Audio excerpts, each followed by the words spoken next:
Halo, perkenalkan nama saya Nisa Aristawati dari Farmasi Universitas Diponegoro. Untuk pertanyaan yang pertama, apa alasan kakak memilih jurusan farmasi ini? Karena ini sesuai dengan yang saya inginkan, yaitu di bidang kesehatan, terutama saya tertarik untuk mempelajari obat-obatan. Oke, dan pertanyaan yang kedua, dulu kakak masuk lewat jalur apa? Bisa diceritakan juga singkat prosesnya. Saya masuk waktu itu alhamdulillah lewat jalur SNMPTN. Jadi waktu itu tersaring masuk ke 40 besar di SMA, kemudian coba-coba aja buat daftar di pilihan pertamanya itu di Farmasi Universitas Diponegoro. Alhamdulillahnya bisa diterima. Oke, pertanyaan yang ketiga, di farmasi itu belajar apa aja sih kak? Banyak hal, terutama kita belajar tentang kimia, terus juga cara-cara buat membuat sediaan-sediaan obat kayak misalkan tablet, kapsul, salep, dan juga lain-lain.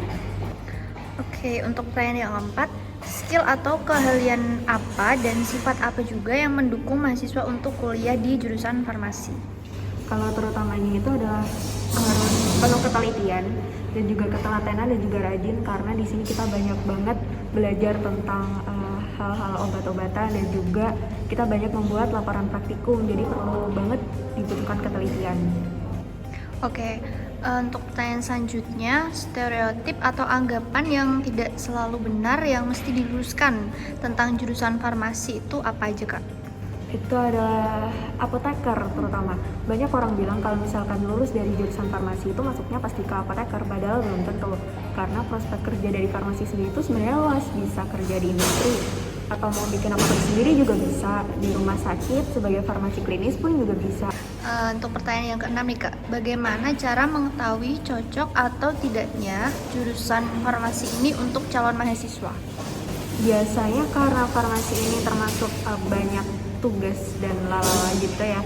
Jadi kalau misalkan kalian cocok, pasti akan merasa nyaman walaupun dengan banyaknya tugas dan materi-materi di farmasi. Tapi kalau misalkan kalian merasa kesulitan untuk ngikutin itu, bisa jadi salah satu faktornya mungkin karena itu bukan jalan kalian kayak gitu.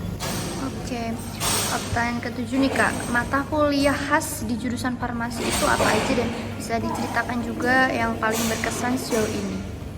Kalau untuk di farmasi sendiri kita belajar banyak farma-farmaan ya, kayak misalkan ada farmakokinetik, farmakognosi, farmakologi, dan lain-lain. Kalau yang paling aku suka sebenarnya sejauh ini adalah farmakognosi, karena di situ kita kayak belajar tumbuhan-tumbuhan dan juga hewan-hewan yang bisa dijadiin sebagai obat, jadi dari alam gitu. Oke, pertanyaan nomor 8 nih kak, bagaimana kegiatan praktikumnya yang mungkin bisa diceritakan juga yang paling berkesan menurut kakak? Kalau kegiatan praktikumnya sejauh ini sampai sekarang aku masih online ya, jadi mungkin dari dosennya menjelaskan materi, kemudian ada asisten dosen, kemudian ditayangkan video tentang praktikum karena kita belum bisa praktikum secara langsung kayak gitu. Dan untuk yang paling berkesan mungkin untuk semester 3 ini ya ada praktikum biokimia, karena di situ kita diajarkan untuk melakukan praktikum mandiri di rumah juga. Wah, keren banget nih. Pertanyaan selanjutnya kak, apakah praktikum di jurusan farmasi itu harus punya alat-alat yang dibeli secara mandiri? Kalau untuk buat semester 3 kali ini ya, iya. Sebelum-sebelumnya enggak, tapi karena semester 3 ini ada praktikum biokimia yang harus nganjurin buat praktikum mandiri di rumah, jadinya kita harus beli semacam gelas ukur, terus ada gelas beker dan juga pipet tetes dan lain-lain kayak gitu. Tapi masih yang alat-alat sederhana aja, bukan yang ribet-ribet gitu. Oke, lalu pertanyaan nomor 10, di farmasi ini di semester berapa mahasiswa memilih peminatan dan setahu kakak peminatannya itu ada apa aja kak? Kalau setahu aku ya, antara semester 6 dan semester 7 kita itu disuruh milih buat peminatan mau ke farmasi industri atau klinis. Kalau industri itu yang bisa kita kerja di PT-PT atau di perusahaan kayak gitu. Kalau klinis itu kita kerja di rumah sakit, di apotek kayak gitu. Oke, next, bagaimana tugas-tugas kuliah di jurusan farmasi dan apa tugas yang menurut kakak paling menantang? Tugas-tugas utamanya kalau di farmasi udah pasti laprak ya, laporan praktikum, karena kita praktikumnya ada banyak banget dan setiap praktikumnya itu pasti ada laporannya kayak gitu. Jadi yang sejauh ini paling menantang tentu aja laporan praktikum karena emang banyak banget, seminggu bisa 3 lebih.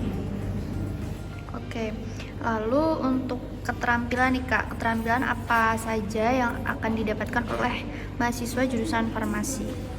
Tentunya kita bakalan dapet ini ya, keterampilan buat cara gimana sih ngebuat sediaan obat, terus menghitung dosis obat juga kayak gitu. Oke, pertanyaan ke-13 nih Kak, berapa kisaran biaya kuliah di jurusan farmasi di kampus Kakak? Beda-beda ya, ada banyak faktor yang menentukan. Kayak yang pertama golongan itu ada antara 1 sampai 5 kalau tidak salah. Terus ada juga faktor jalur masuknya, apakah kalau semisal selain SNM itu dikenai uang pangkal.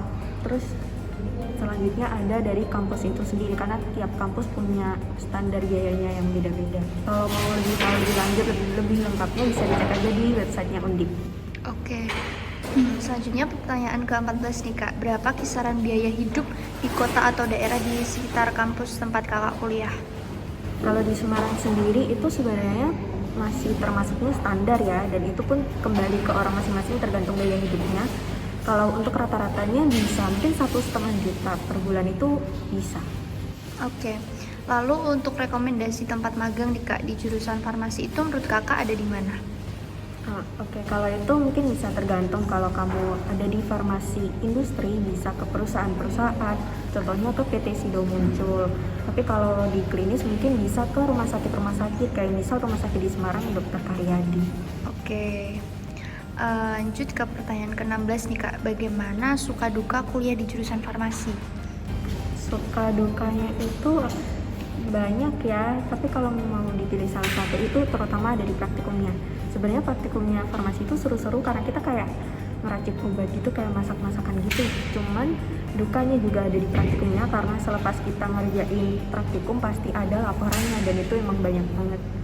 Oke, lanjut ke pertanyaan 17 ya Kak, bagaimana prospek kerja lulusan farmasi ini gitu untuk Kakak?